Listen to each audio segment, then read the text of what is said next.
What's up, Copa Fanatics? Lauren here, and today I'm discussing Uruguay. Uruguay is a country located in South America on the eastern coast and is relatively small in terms of wine production. However, it's starting to make waves on the international stage, mostly for a famed varietal called Tannat. Tannat is originally a French varietal that has found its new home in Uruguay, mostly due to the ideal growing conditions. When I say it's a relatively small wine growing region, I really mean it. It's only got a handful of wineries that actually export into the United States. So if you found one, you're pretty lucky. Because it's a small wine growing region, there's a lot of room for experimentation with varietals and viticultural techniques. So in this video, I'm going to discuss principal varietals, principal wine growing regions, but we'll also talk about the exciting opportunities there. So if you like to enjoy, taste, or sell wines, this video is for you. Uruguay is located in South America on the eastern coast, with Brazil at its northern border and Argentina to its west-southwest kind of border. And then to the east and south is 300 miles of Atlantic coastline.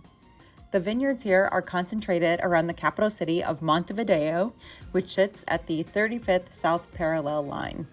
This is the same as Santiago, Chile, Mendoza, Argentina, Cape Town, South Africa, and many parts of southern Australia. The 35th parallel is home to some of the world's greatest wine-growing regions. The country of Uruguay is roughly the same size as Washington State, so quite small.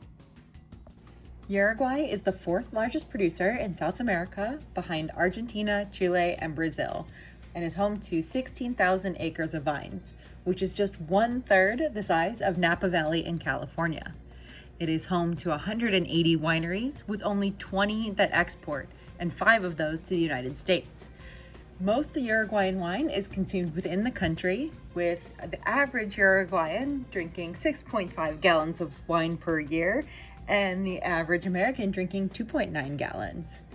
Another kind of interesting fact is that there are 11 million cows in Uruguay, which is 4 times more than the total population. Uruguay has a maritime climate, which means the summers are hot and sunny, with average temperatures in the 70s and 80s Fahrenheit, and the winters are fairly mild, with average temperatures in the 50s and 60s. Something unique about Uruguay is its annual precipitation, and it is pretty average year-round, meaning each month gets about the same amount of rain. It gets about 43 inches per year, which is much more than Mendoza, quite a bit more than Napa, and right about on par with Bordeaux, France. The soils here are definitely a mixed batch. There are 99 different types of soils. However, it's fairly clay-rich with calcareous, granite, and volcanic rock presence. This is the typical Uruguayan landscape. As you can see, it has soft, lush, green, rolling hills. Uruguay is most well known for its famed varietal Tannat, which has origins from Mataran in the south of France. It was brought to Uruguay in the 1870s. An anecdote I recently heard about Tannat is that Uruguay did not find Tannat, but Tannat found Uruguay.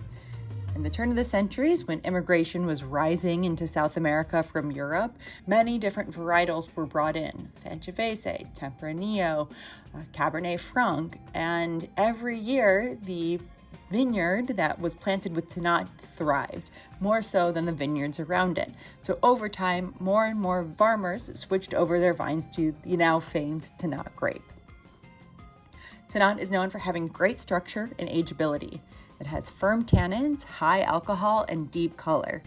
When in the south of France, it can be kind of harsh, but due to Uruguay's Atlantic and maritime climate, it tends to soften up. Tannat's aromas include black plum, black licorice, dark chocolate, cardamom, and smoke. Tannat is also known for its health benefits. It has some of the highest levels of antioxidants in any red grape. Now, I mentioned before there were a lot of cows in Uruguay, and that is because the asado is so popular there. They will definitely say they have the best beef in South America.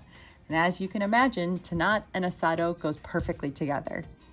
Other dishes are cassoulet, roasted lamb, duck confit, and assorted aged cheeses. If we take a look at Uruguay by varietal, we can see that Tannat is at about 36% of total plantings.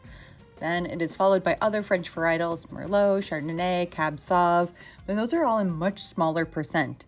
As you can see here too, you have that huge block of other varietals. As I mentioned, in New World countries where laws aren't as strict, there's a lot of room for experimentation. So other varietals like Viognier, Albarino, Sangiovese are still being grown and experimented with.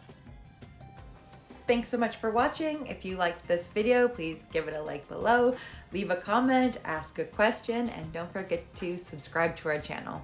Cheers!